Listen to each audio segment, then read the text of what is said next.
those are the 7 main types of training splits. And I know now you're probably wondering, well, which ones are best and which ones are worst.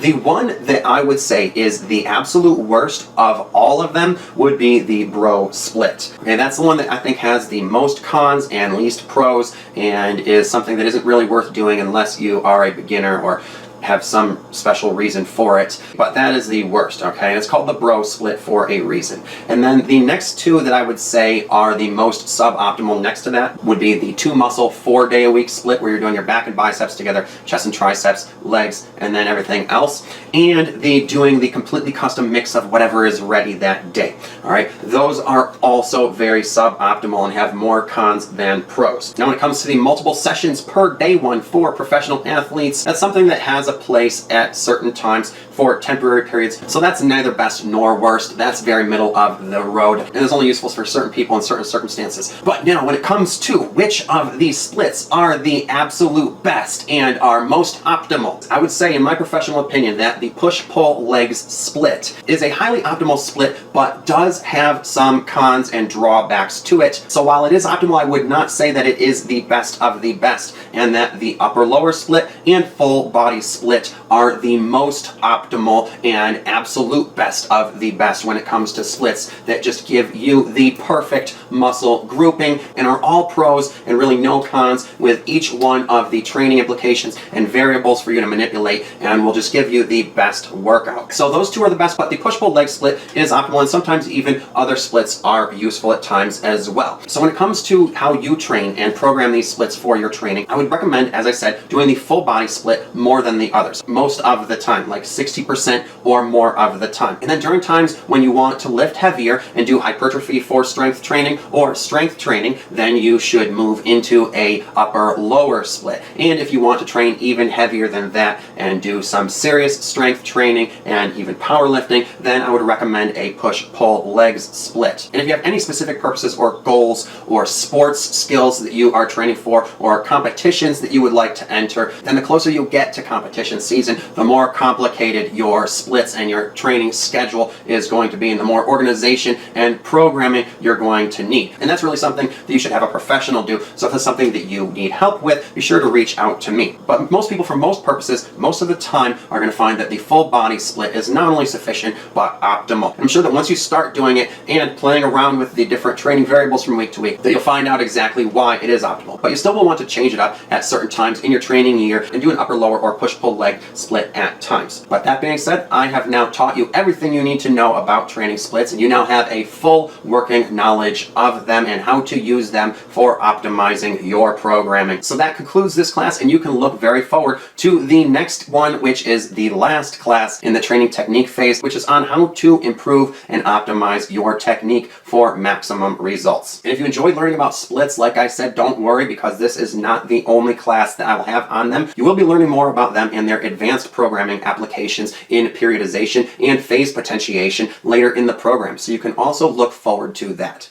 I hope you found this class helpful. Now, make sure to put what information you learned into practice right away before you forget, okay? That way it can actually go to work for you, because speed of implementation is one of the keys to success. If you have any questions or need any help, be sure to let me know either in the comments below or by the email address that is in the video description below. And if you are passionate about fitness but don't have time to do all of your own programming yourself and would like to have an expert programmer like me create and manage all of your fitness routines and planning for you, who can systematize your training so that you can reach your goals as fast as possible, be sure to inquire about my online personal training and fitness programming services. No matter what your schedule, budget, or goals, I can formulate the exact right program for you that will expedite your progress and growth and get you the body you want sooner rather than later, okay? And without ever spinning your wheels in the mud or hitting a plateau. And if you liked anything that I said in this video, be sure to hit that like button and the subscribe button and notification bell too, so that you can get all of my other videos that are like this one. And just remember that these videos are actually part of a course that is laid out in a linear fashion. So make sure you have seen all of the videos videos before this one that you need to see, and that you are subscribed and will continue to watch the videos that you watch on this channel in the order that they are presented to you.